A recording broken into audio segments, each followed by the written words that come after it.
Hi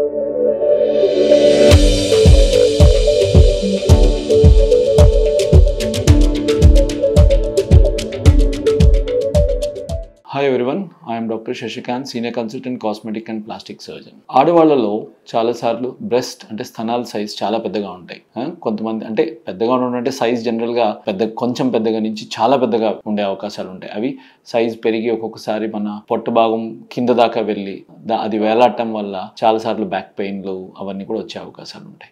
so వీటికి answer ఏంటి? దీనికి సర్జరీ చేయించుకోవాలా? ఎస్, బ్రెస్ట్ రిడక్షన్ సర్జరీస్ అని ఉంటాయి. సో దీనివల్ల ఏమవుతుందంటే breast reduction surgeries different sizes of బ్రెస్ట్లో different types of breast reduction surgeries ఉంటాయి. సో ఫర్ ఎగ్జాంపుల్ కొంచెమే పెరిగింది బట్ ప్రాబ్లమ్స్ క్రియేట్ అవుతున్నాయి. సో బ్రెస్ట్ రిడక్షన్ సర్జరీస్ ఎప్పుడైనా సరే ఎవరిలో చేయాలి? ఎవరిలో అయితే ఇబ్బంది కలుగుతుందో, బ్రెస్ట్ సైజ్ పెద్దగా అవడం వల్ల అవి కింద వేలాడడం వల్ల బ్యాక్ పెయిన్ రావడం, నెక్ పెయిన్ కానీ ఇన్ఫెక్షన్స్ కానీ రావడం వల్ల ఇట్లాంటి ప్రాబ్లమ్స్ వస్తున్నప్పుడు మనం బ్రెస్ట్ రిడక్షన్ సర్జరీస్ ఆప్ట్ చేసుకోవాలి. సో ఆ సైజ్ ఆఫ్ ద బ్రెస్ట్ బట్టి మనకి టైప్ ఆఫ్ సర్జరీ ఉంటుంది. స్కార్స్ కూడా అలాగే ఉంటాయి.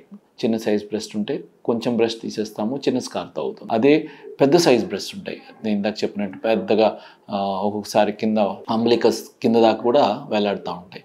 సో వాళ్ళ ఇబ్బంది వర్ణనాతీతం అన్నమాట. వాళ్ళకి ఒక లైఫ్ ఒక నరకంలాగా ఉంటుంది.